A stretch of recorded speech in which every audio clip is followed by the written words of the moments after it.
Son âge demeure une personne rayonnante dont le secret a certainement été de prendre la vie du bon côté. Suivons son portrait avec Birama Kamara et Papis Dème. Qui aurait cru que le vieux Mamadou Djité travaillait encore dans son atelier de menuiserie? C'est un sacré personnage. À 107 ans, l'homme a traversé le siècle en ne comptant pas ses efforts et en profitant de chaque instant.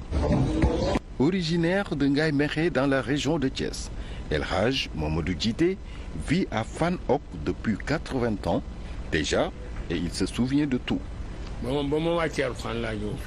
Je suis venu à Dakar après avoir maîtrisé le Coran. À l'époque, on pouvait apercevoir la mer, mais de partout. À part les Lébou, l'autre grande communauté était les Walo-Walo. Et il n'y avait pas de construction en dur, comme aujourd'hui. À part les cases en paille, il y avait aussi des maisons en baraque. Très généreux selon ses voisins et très social. Ses enfants l'appellent même Grand Djité. C'est le cas de Mamgone, sa fille. C'est un père remarquable. Quelqu'un qui a un esprit d'ouverture sociale, solidarité. Vraiment, c'est quelqu'un qui est... C'est un papa... Voilà. Je ne sais même pas comment vous le dire, mais c'est un exemple en tout cas. Pour moi, c'est un exemple. J'ai le meilleur des papas. C'est sa générosité, sa calmeté. Chaque jour, il aide les gens. S'il y a deux conflits entre deux personnes, moi je suis plusieurs fois témoin. Si tu n'as pas à payer celui qui prend son argent pour la paix, uniquement pour la paix. Il œuvre sur la paix et le social.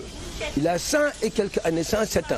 Mais jusqu'à présent, il travaille, jusqu'à présent, il aide les gens. Malgré les années qui passent, le vieux Djité garde ses idées claires, trop attaché à ce qu'il a vécu et aux personnes qui lui sont chères. À 107 ans, le centenaire invite la jeunesse au culte du travail et au respect envers les anciens.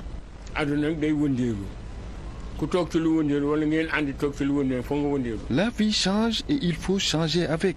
Dans la vie, il faut savoir encaisser beaucoup. La vie n'est pas facile. L'amour du travail est important.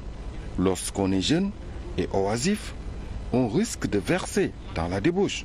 Un jeune doit respecter ses aînés et les aînés aussi doivent avoir de la pitié et de la générosité envers les jeunes. Les savants ont leur droit du respect.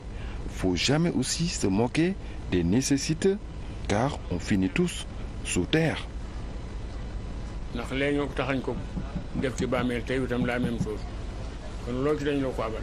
Le poste de santé du quartier porte son nom et même le quai de pêche de Soumbédioune. L'adage populaire nous enseigne que matna bayi sim réew, comme pour dire la vieillesse a ses charmes.